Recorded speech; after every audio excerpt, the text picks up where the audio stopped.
Hello, everyone. Welcome to the Raptor Queens Podcast, the first ever all-woman podcast covering the Toronto Raptors. My name is Sarah Khalil, and I'm here with my other queens of the North, Allison Hope, SC Magic, and Sonali Sharma. Wonderful to have all of you with us. Welcome back from the All-Star break. What happened this week? There was obviously the All-Star weekend, including an epic All-Star game. We'll get to that in just a moment. And the Raptors returned on Friday night with a win against the Phoenix Suns. So there's actually not a ton that happened in terms of games, just one Raptors game this week. But we, of course, are going to cover it. That's what we do. And then we're going to look forward to the rest of the season. We have an interesting and challenging schedule coming up for March and April, and I think I'm looking forward to that. I imagine the rest of us queens are also looking forward to it. But yeah, let's start with what happened this week and start with All-Star Weekend. Essie, why don't you start us off? Sure. So I'll focus first on the pre-All-Star game stuff that happened, which was really fun. Firstly, the Rising Stars Challenge. It was so nice to see 4 Canadians play. I know we were all a bit bitter about Terrence Davis II not being chosen, but it was still nice to see the 4 Canadians. And there was this picture of Jamal Magloire with the 4 of them. The 5 of them took a picture together. And it just kind of showed how far the league has come in terms of Canadians in the league. Because I think when Jamal Magloire played, there was around 2 to 3 players, only him, Steve Nash, and somebody else, I think. But now there's 16 players, and there's a couple two-way contracts as well in addition to that. So it was just so nice to see, and I'm sure it meant a lot for him to be there also. Speaking of him, seeing the coaching staff, the Raptors coaching staff, working with the Rising Stars during practice was really cool. I don't know if they show the practice on Canadian television, but they show all the practices here. In the States. So that was really, really cool to see the whole coaching staff training with the young guys. And literally RJ Barrett's face was filled with glee the whole time, because it's he probably is oh, I finally get to work with a good coaching staff. Because he comes from the Knicks where everything's messed up. So that was really, really cool. And then what else was there? Oh, the skills competition was fun. I was so happy when Patrick Beverley lost. It was nice to see Pascal beat him after Isaiah Thomas made a very annoying comment right before. I don't know if you guys saw, but he was because Patrick Beverley won a couple years ago. So he was oh, definitely Patrick Beverley's going to win his round. And even Pascal was hey, you know what I mean? He said it it was in because Isaiah Thomas and I forget her name. She's the blonde lady from ESPN, I believe, or TNT. Yeah, TNT. And they were hosting it at the beginning of they did the intro, welcome to the skills competition. So it was just nice to see Pascal beat him after that was said. So that was cool. And then what else? 3-point competition. Love the Mountain Dew ball that they added, made it more exciting. Dunk contest, Aaron Gordon, I think, was robbed. Everyone's been saying that. I think it's interesting because the one excuse people gave as to why he shouldn't have won is because Taco Fall kind of had to bend when he jumped over him. But in my opinion, Taco Fall is still really, really tall, even if he had to bend. So I still think he should have won. And the fact that he had all 50s in the previous rounds, I don't think they should keep going to tiebreakers, to be honest. I think at a certain point they should just do the cumulative score, which would have meant Aaron Gordon won. And then Dwayne Wade shouldn't have been a judge. That was super sketchy. I don't know if you guys looked at all the conspiracies about how they meant it to be a tie, and then the way his face looked when he gave his score and the other ones were shocked. It was, I think him having the connection to Derek Jones Jr. from Miami should not have been a judge. So all the pre-All-Star festivities were really cool. But I'll let you guys talk now because I went on a huge spiel. So as far as the promotional events before the actual All-Star game, I thought it was just an immense moment of Canadian pride when they announced the 4 Canadian Rising Stars to introduce the lineup. That was an all-Canadian moment. And I mean, I guess the future of the NBA is international ball. And again, as Essie said, it was unfortunate about Terrence Davis being snubbed. That was an oversight. And with the skills competition, Patrick Beverley was completely outclassed by Pascal. That was entirely unsurprising that Pascal won that. And I do believe, at the risk of sounding self-promotional, that we touched on Eastern Conference players in an earlier podcast who had most impressed us. And I think my two were Bam Adebayo and Domantas Sabonis, who coincidentally ended up against each other in the skills contest. So the 3-point contest, that was amazing to see. I gotta love Devin Booker's stroke. That guy just looks like he could shoot threes indefinitely. I think he had something to prove, and I thought he might pull that off, but in the end, Buddy Hield won. And the dunk contest, too many props. There's too much subjectivity. And if the NBA wants that to have credibility going forward, I think they're going to have to introduce some kind of objective metric to the judging. It's entirely too subjective. So again, as far as all the events before the game, it was just a feel-good week for Canadian basketball. Awesome. Okay. Sonali, do you have anything to add on the pre-All-Star game events? No, I think they covered it. Yeah, you guys nailed it. Thank you for that extensive and thoughtful coverage. So now we will move to the All-Star game itself, which, as I alluded to earlier, was absolutely epic. So Sonali, let's start with you. What do you think? Yeah, so it was the 69th All-Star game. I think a lot of us sort of, from our past viewing experiences, I know this with NHL All-Star games as well too, they're kind of kind of boring, but this game felt like I was at a championship game. The format, which people were sort of questioning, was amazing, and that untimed fourth quarter, man, like I was at the edge of my seat. Incredible to watch. Both teams really hustled, Team LeBron and Team Giannis. Yeah, Common's intro was super exhausting, but also amazing to see that he could find rhymes to rhyme with every player's last name, including Giannis's, which I'm not even going to attempt right now on this podcast. Yeah, I mean, some of my favorite moments, Trae Young's 3-point buzzer beater from center court was absolutely incredible to watch, in the way that the team was celebrating that. Seeing Kemba Walker out there and Sabonis, yeah, it was just incredible to watch all these high caliber players. But then to see our guys, Kyle Lowry and Pascal Siakam, they are all-stars, and they were, on par with all these other incredible players. And Allison, like, we've talked about Joel Embiid and sort of his lack of presence in the regular season, but he showed up on that team in the All-Stars game, and Kyle Lowry got a charge. And that was by far my most favorite moment of the game. And looking at James Harden's face, like, it was a really great game. Like, that's what I have to say. And the fact that Team LeBron won because of a free throw by Anthony Davis in the end there, it was some real hustle. And Kawhi, whose name I am not afraid to mention on this podcast, he deserved that.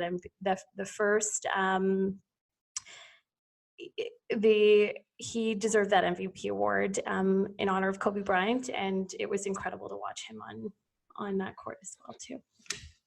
Yeah, Kyle Lowry actually taking 2 charges. And if there's any player in the NBA that's going to get 2 charges in an All-Star game, it is Kyle Lowry. That is absolutely his calling card. So that was very just so on brand, and I loved it. Allison, what about you? What were your thoughts? For the All-Star game, I like the new format, and it's always good when you can get through one of these games without anybody sustaining a bad injury. Kyle Lowry, what can I say? Kyle Lowry's going to Kyle Lowry. He was amazing. And then I did hear some complaining in the Boston media about Nick Nurse having played Kemba Walker through extended minutes in the second half of the game. And then he apparently had to have his knee drained. So apparently, 50 games through the regular season don't incur damage to the knee. It's just 30 minutes of the second half of the All-Star game. So I kind of laugh about the crying by the Boston media. So that means they legitimately are scared of the Raptors and the Raptors as contenders for the Woohoo! That's great. Essie, what did you think?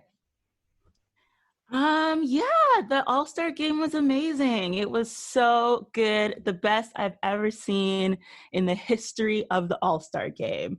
I loved Common's intro. And at the beginning, it was like going a bit longer than expected. I admit that, like what Sonali said. But once he got into the rhyming of the players' names, I was like looking forward to how he was going to rhyme every single player's name. So that was really cool. And then I don't know if you guys saw some of the memes about Shaka Khan and her rendition of the Star Spangled Banner and how she, you didn't see the memes? Yeah. So she, her style, she's more R&B, and, R&B music tends to have a lot of like runs and riffs, which we're all used to. But there is kind of a difference between runs and riffs and converting the song to a whole new song. At some point she was pretty much like making her own thing, and it was just so funny because there were so many comments being like, oh, the Canadian one was so good, and then the American one starts, and they put these like gifs and stuff. So that was really, really funny. But the actual game itself was so good, and kudos to Chris Paul. For people who don't know, he's actually the president of the Players Association, and he was the one who pitched the new format. So it definitely was a hit. I do think that because it comes shortly after Kobe Bryant's passing, I think that also added a little bit. But I think in and of itself, it's still going to be better to do it that way next year. And it'll still bring that energy, especially with having the charities there cheering each team and that pressure. I was so nervous in the second quarter because I was like, oh gosh, what if? Because I saw how Team LeBron won in the first quarter and how they played, and they kind of dominated there. And I was like, oh no, Team Giannis doesn't win any quarter, those poor kids. So I was just so relieved when they won the second quarter. And then, it just went from there. Because the third quarter was a tie, it rolled over the money and put all that extra pressure on the fourth quarter. So it was so fun. And seeing how Kyle Lowry was getting so much respect that weekend was just phenomenal. Terms like people calling him a bulldog or bulldog of the East, and even in Common's rap, he called him a floor commander. And so I think seeing how he played in the fourth and him being on display, I guess you can say, for the whole world to see, and them seeing why he's such a great leader, why he means so much to the Raptors, and why he's worth his contract. I think these type of moments are going to work towards him, or I should say his sort of, what's the word? Legacy and his sort of resume for things like the Hall of Fame, because, people still kind of doubt whether he should be put in the Hall of Fame post his career. But if with moments like these, and then hopefully if we have another good playoff run upcoming with him as our leader, I think, he's going to really cement himself.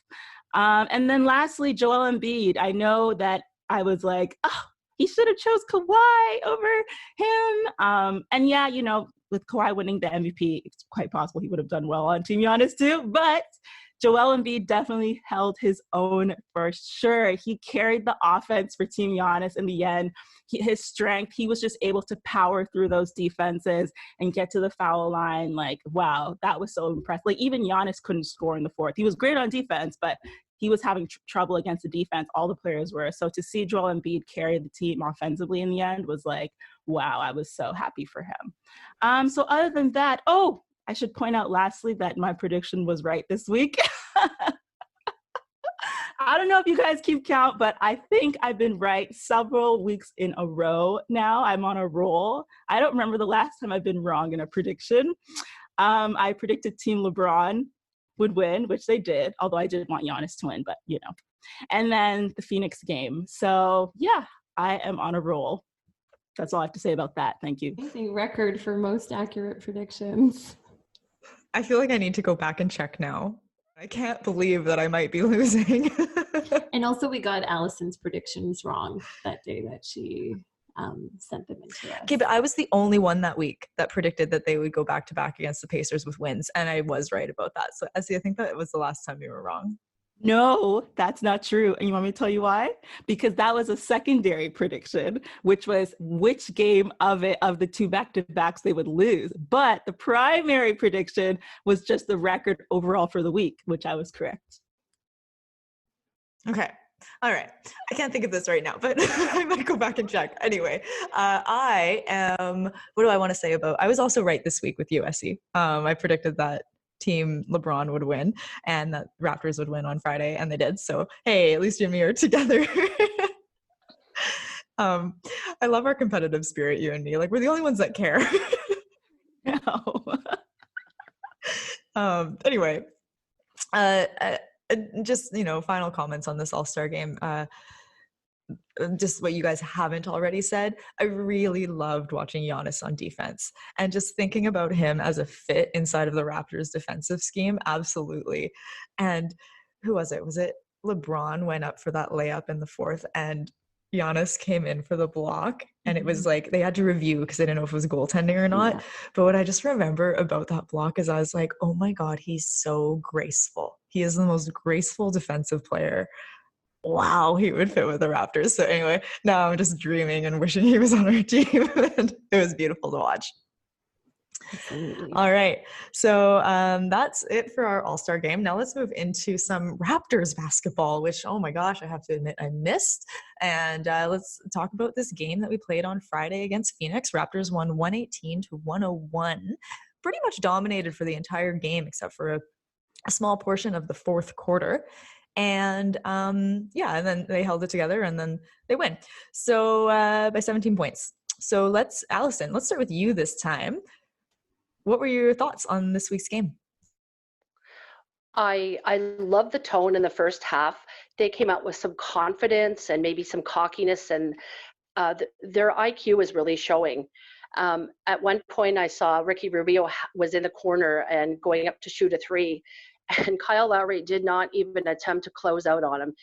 He almost, but he didn't quite turn his back on him. So Ricky Rubio is well known for not being a great three-point shooter. So it was just kind of funny. It was like a total diss.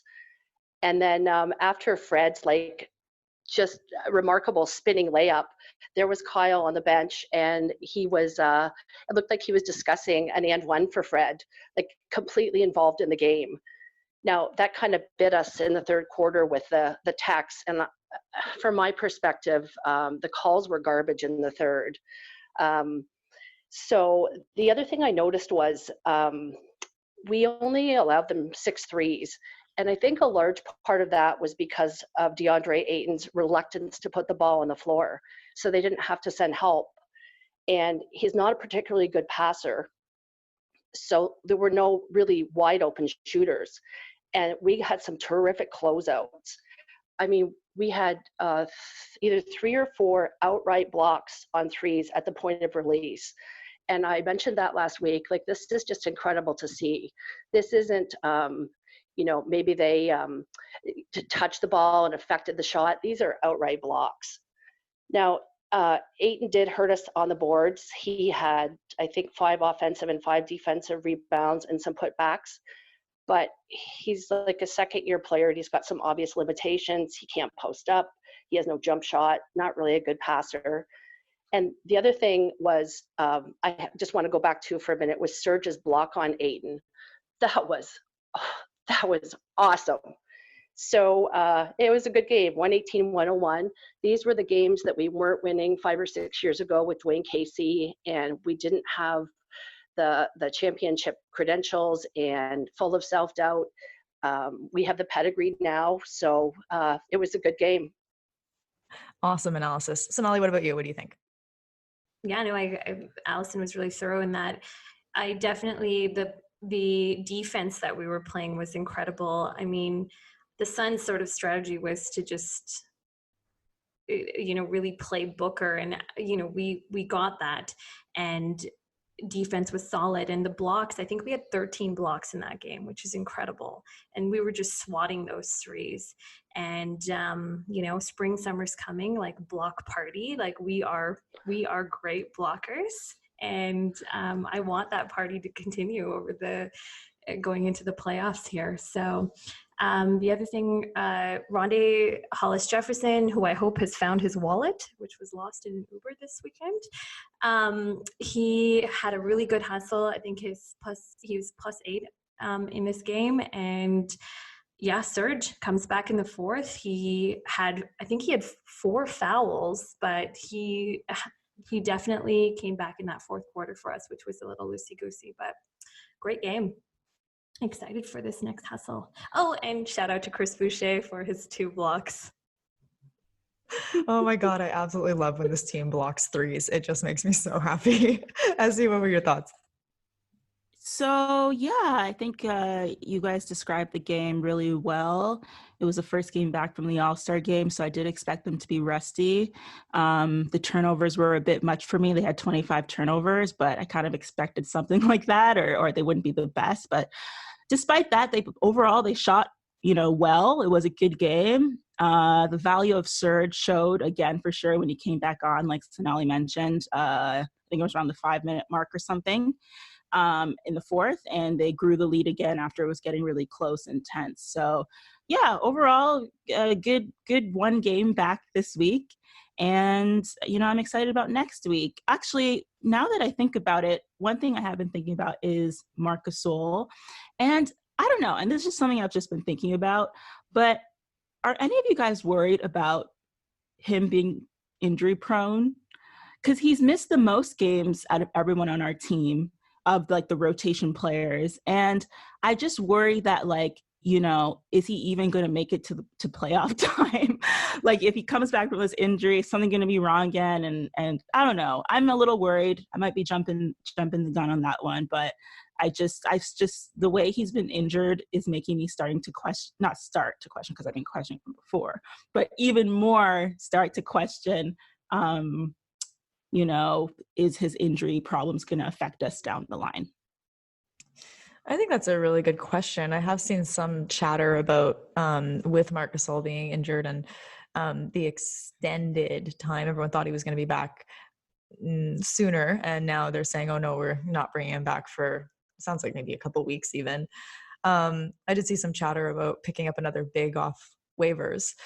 I think that might be at least something to consider. I think if I'm Masai and Bobby, I'm thinking about it. And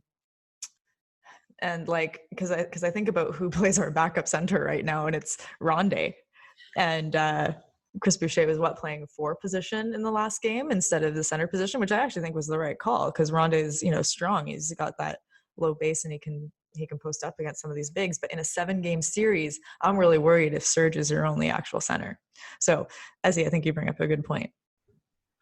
I think that out of abundance of caution, he's sitting for an extended period. When you think he's 34 years old and he played 11 months of basketball last year at the highest level. So, I think this is probably precautionary. And the way forward, I think he's going to have to come off the bench and he's going to maybe have to be on some sort of loose minutes restriction and maybe just matchup specific. He can't start and he can't play 27 minutes a game. I think, that time is past. Interesting. So you think when he comes back, he's going to be coming off the bench with Serge remaining in the starting lineup? I don't know, or just he can't be playing 27, 28, 30 minutes a game. So maybe he can start, but maybe targeting more towards 20 minutes. He's 34 years old. He's been a high usage player for his entire career. So I wonder what the sports science team has to say about this. It'll be interesting to see. Yeah, and I think adding to what Allison said, Serge has kind of shown that he can start. And the team has gotten in a rhythm with him starting. So I think it also depends on when Marc comes back. If he comes back early enough, then okay, maybe we could consider starting him. or he might just be started for political reasons, just because there's those, things within the team. But if he comes back too close to the playoffs, I would rather go into the playoffs with Serge starting than him. And also, too, another thing that makes it like worrisome is that, yeah, it could be a precautionary thing, but the fact that it's the same injury both times he's been out. The first time he was out, it was because of his hamstring, and now the second time it's also the hamstring. That makes me worry that it's a lingering issue or something that will be ongoing. So I hope it's precautionary, but I don't know. Yeah, interesting. My unofficial sports science, Allison, this is so unofficial and just what I think I know about how bodies work, is I think it's his hips that are leading to the hamstring thing. Like if you watch him run, he doesn't, it's like he's stiff in his hips and doesn't have that, like, what do you call it in a car? Your suspension, right? Like the suspension of a car kind of like suspends the car. Anyway, I should not talk about cars ever. Anyway, so that happened. But I just feel like there's something about when he lands, when he's running, that has him really stiff through his hips. I feel like that's impacting his hamstring. Anyway, I know nothing, and that's just my random opinion. I'm not entirely sure what I'm saying. I'm saying go sports scientists. I'm sure that the actual doctors on this team probably know a lot more than me. So anyway. Sarah, you know what that translated to in my head was that you're saying that he should have bouncy hips. Essie, I think that's actually what I was trying to say, and you said it far more eloquently than me. I said it in the layman's terms. Exactly. But can you imagine if I would never would, but like write their sports team, be like, excuse me, I think Mark needs to have bouncier hips. Like, anyway, they would ignore me anyway, even if I said it differently than that. But okay. Anyway, moving on from my fake science. My comments on the game, big picture, are, now we're in the second half of the season. Unofficial second half. We've played more than half the games, but leading towards the playoffs, what we saw is Nick Nurse is, or what was said is that he's going to actually start putting Pascal into a lot, like have more possessions throughout the game, get him used to being the player leading into the playoffs. And yeah, interesting. It's just let's see what happens from here.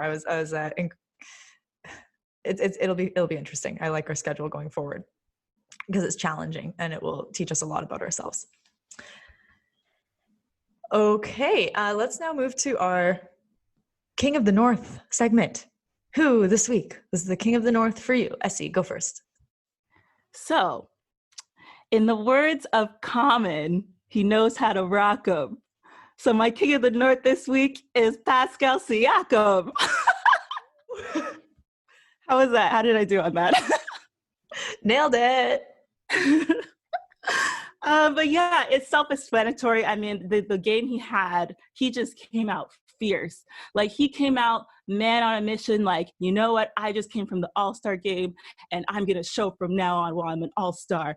And so he just had the energy, just his facial expressions, he was just ready. And then of course 37 points, 12 for 19 from the field, 12 rebounds plus 16. He had the stats to back up his fierce personality. And yeah, so he's my King of the North.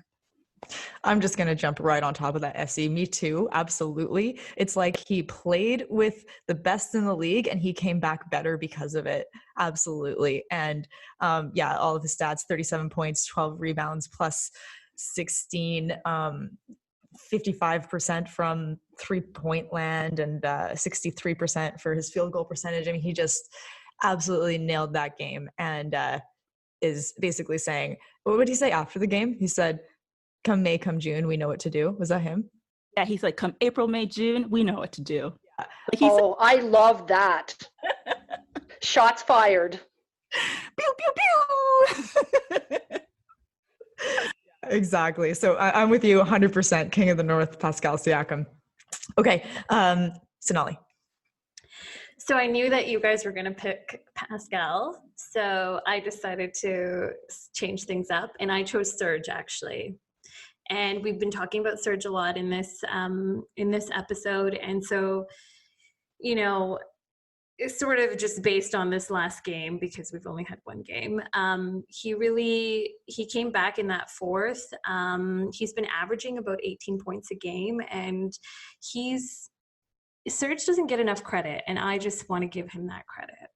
I feel like he gets a lot of credit on our podcast. He does. We love him. Yeah, we love him. But anyways, I love him enough to make him my king this week. That's great. He might just generally be like, I saw somebody say, is Serge Ibaka the most important player on the Raptors team this year? And I thought that is at least a good question, one worthy of consideration. So absolutely, yeah. I agree with you. And also, like, what's that guy's name? Kelly. I always call him Ombre Jr. because of the like hairstyle, but Kelly Oubre Jr. Like the way he handled him on Friday, I was just so impressed. So Kelly Oubre Jr. never change, but Serge Ibaka, you are the best. Amazing. Okay, Allison, what about you? So nice segue towards more Serge Ibaka love. I picked him for my King of the North this week too.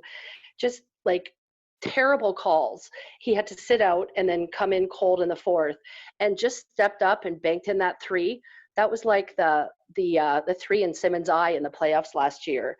And it's just kind of emblematic of what he's done all year. I know Pascal had a great game, but Serge, he's grown his game, and he's basically now a viable third option. So he's a much improved player from when we acquired him.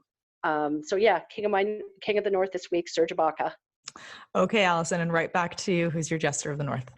So now, notwithstanding the gorgeous blocks, I went with Chris Boucher.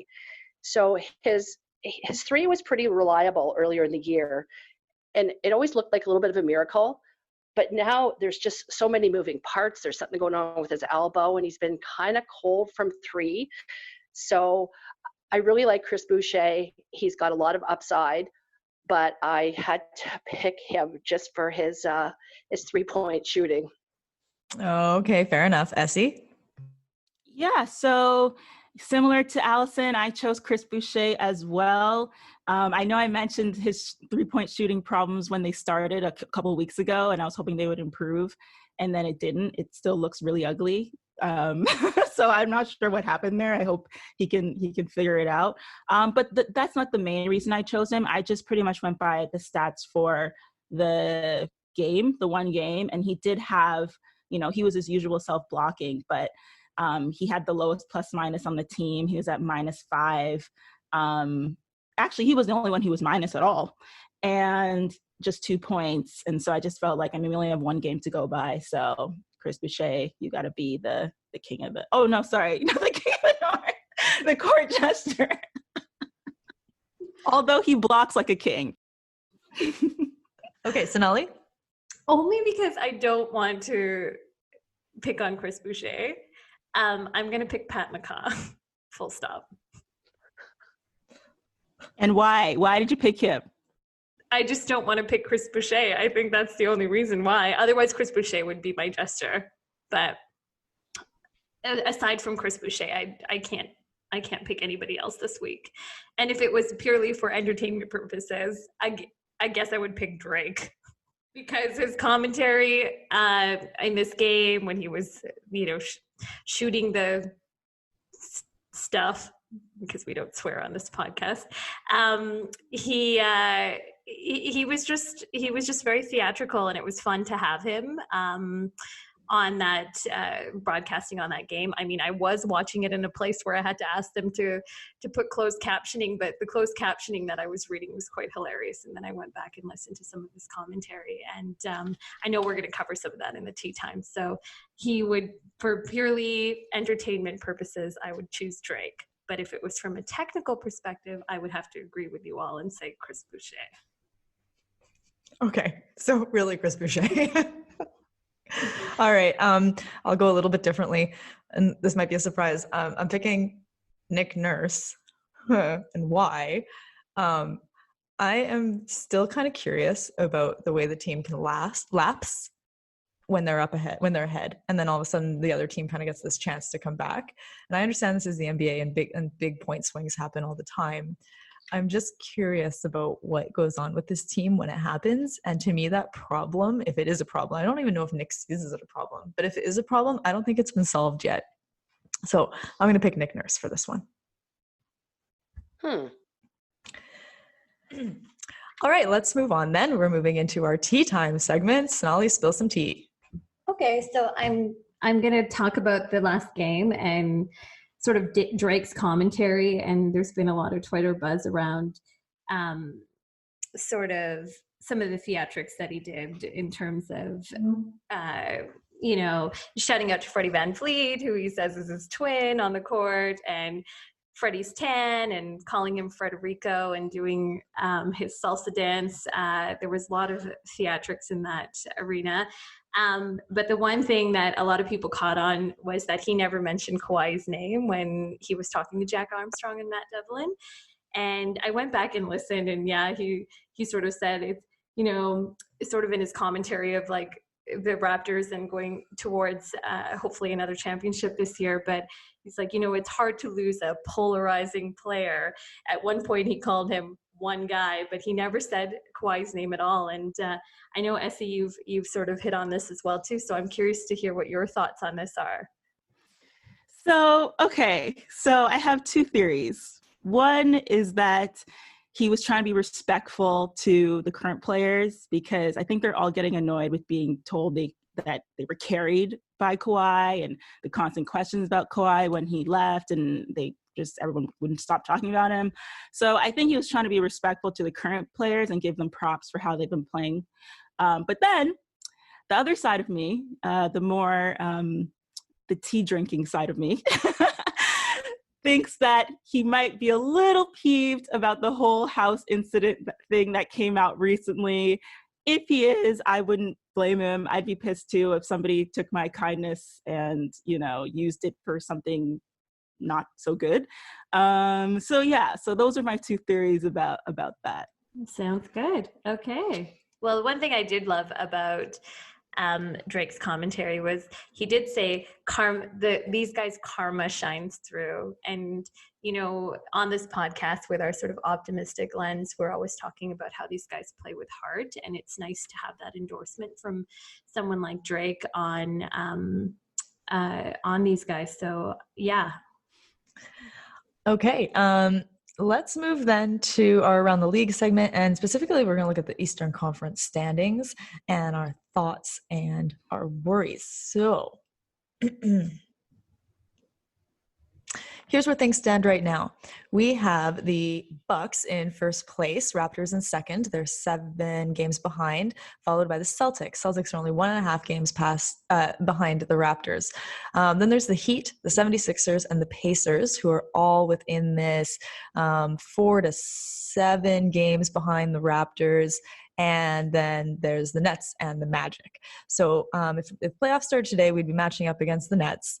And then a possible second round, assuming all the top seeds win, is we would be up against the Celtics. And then again, assuming all top seeds win, we would be up against the Bucks. So that's the current lay of the land for the Eastern Conference. Let's just hear what you guys think about that. Essie, go ahead.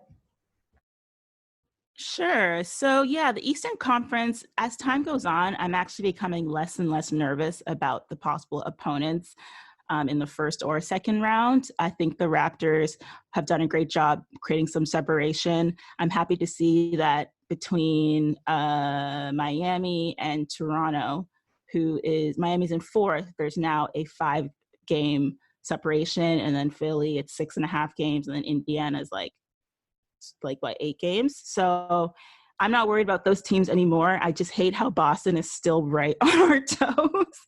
They're only 1.5 games behind us. And so, we need them. I think we'll still win at a good pace. So I'm not worried about any of those other teams taking the 2 seed from us, but just Boston is playing a little bit too well. So, and one thing I want to say as an aside too, is I'm getting kind of annoyed how a lot of the commentators are still keeping the narrative that was pre-All-Star, which is you have the Milwaukee Bucks, and then you have the next tier that's, the whole clump of 2 to 6. And I feel like the Raptors now have shown, or the Raptors and Celtics have now shown that they're in a different tier from Miami, Philly, and Indiana. So I don't know, just a little tiny annoyance that they still keep clumping all of them together. Like, you know, I mean, I get that they're still going to be behind Milwaukee, but I just feel like Raptors and Boston are in a league of their own at this time.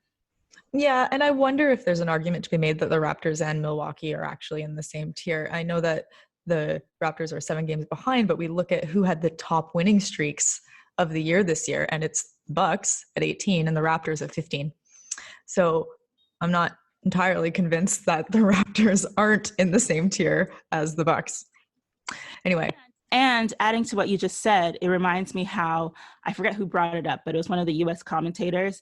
And he said how the one thing that people forget is that the Raptors have already come up with the defensive scheme to stop Giannis in the past. So if anything, they might be the biggest threat to the Bucks because they have Nick Nurse, who's done it before. Exactly. Allison, thoughts? So we do not have an advantageous schedule going forward, and I'm primarily concerned about Miami and Boston. So Boston is just starting I think a 4-game West Coast road trip today. They do have 3 back-to-backs in the month of March, but they only play 8 games in April. And in the month of March, only 5 of those games are against teams over 500. Miami, they only have 14 games in March, and they only have 5 games with teams over 500, and they only have 1 back-to-back. We have 14 games this month, and an interesting quirk of the schedule, we finish, I think, our West Coast road trip against Utah, and then we have 4 days off, and we're back home against Detroit. But 9 games in the month of April, 4 of those games are with teams over 500, and we have 2 back-to-backs. So this is a difficult schedule going forward. Allison, in terms of the possible, what's the word? The way that it wear and tear. No, not wear and tear. The way that the other teams' schedules might impact the playoff seeding. I do understand what you're talking about in terms of the playoff seeding race. However, I think it is wonderful that the Raptors are playing against playoff teams in this last stretch. And I think it is absolutely to our advantage that we're going to have a harder schedule going into the playoffs. That's my personal take on this. I want to see that happen. I think this is exactly what the Raptors need as practice for the playoffs. I mean, the other thing is too, if regardless of our seeding, if we can go in and win on the road in the playoffs, like we did last year, the seeding really doesn't mean anything. Yeah, and I would rather just see us play and learn what we need to learn about these teams over the next 2 months. And I think there's a chance we win any of these games. The Raptors can compete and win against anyone in this league. I'm not worried about that. And so this to me is like the best thing that they can do. It gives Pascal a chance to become the guy in the months leading up to the playoffs against the teams that he actually needs to be the guy against. And so I'm personally not worried. I'm grateful for the schedule that we have. Do you have anything to say? Yeah, no. I mean, yeah, I agree with you, Sarah. The one thing, Allison, you mentioned, like, if I was to say, like, which team I'm really worried about, it is the Celtics, because Tatum has been playing he's just been doing a really good job, and his threes, he's taking all those opportunities, and he's got a lot of confidence in his ball handling. And so in terms of like one team that I was like, I don't like this, the 76ers, I don't really care about them that much right now. But yeah, the Celtics. And with your point, Essie, earlier, and I think I heard that commentator as well too. I mean, if there's anyone who's a big threat to Milwaukee, it is the Raptors, because we have a game plan to beat Giannis. Full stop. So can I say one quick thing? Of course.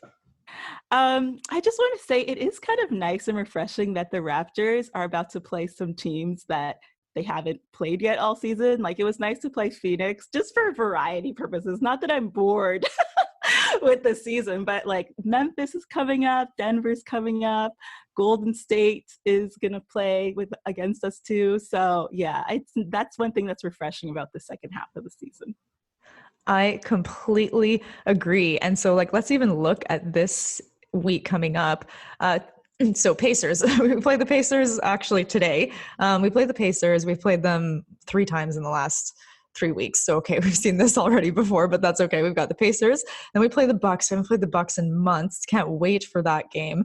And then we play Charlotte Hornets on Friday. So let's get our predictions for this week. Pacers, Bucks, Hornets. Predict what will happen. Essie, go first. So I am going to go with 2-1. I think Charlotte is an obvious one that will win. I think that if we were to lose to the Pacers, it would be because we've become lackadaisical because we beat them twice in a row recently.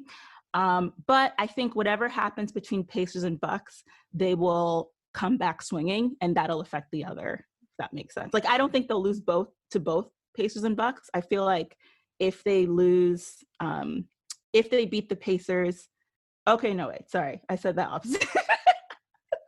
Sorry, what I meant to say was if they perhaps happen to lose, it'll fire them up to beat the next team. Does that make sense? So the team that comes after that. Yeah, makes sense. Yeah, so I think they'll go 2-1. Okay. Sonali. I'm going to go 3-0. Oh, she's going optimistic. Okay. Allison, what do you think? I'm going to say 2-1. We're going to beat Indiana today, and I'm going to call a loss against Milwaukee. Nick Nurse is not going to reveal any strategy. We're going to have standard rotations. He's not going to do anything inventive. He's not going to show his hand. And the Charlotte game, that's a win. So you think Nick Nurse is going to play chess and basically like possibly he's not going to show anything. Oh, that's sneaky. I like this theory. Okay, but just because he doesn't show anything, just because they have standard rotations, doesn't mean that the Raptors lose, Allison. No, it doesn't. I'm just calling it a loss. Okay, all right. Thing to keep in mind too, though, is that we do play them another 2 times. Yes. So he's going to have to test his strategy at some point in preparation for the playoffs if we happen to meet them. I also believe that Nick Nurse has endless strategies. And so there's no such thing as tipping his hand because he'll just be like, I just pulled another one out. Anyway, I'm going to go with Sonali on this. I actually do think it's going to be 2-1, but I'm going to make my official prediction 3-0 because I'll be happier that way if I'm right. So, Sarah, come to the dark side, the winning side. No. So okay. Before we started recording, we were talking about the Boston Lakers game, and I'm just watching it now, and it's early in the second quarter. The Lakers are up 28-21, so it's early. Mm-hmm. All right. Yeah. Well, I guess we can see how the Boston team does against the Lakers. Okay. Anyways, so thank you everyone for tuning in. Reminder to follow us on Twitter, Buzzsprout, Apple, Google Podcasts, Stitcher, Spotify, YouTube, and Instagram at Raptor Queens. Thank you for tuning in. Be sure to give us a 5-star rating and tell your friends about us. And we look forward to talking to you all next week after the Raptors have a full week of games against some great teams. So, yay, Raptors!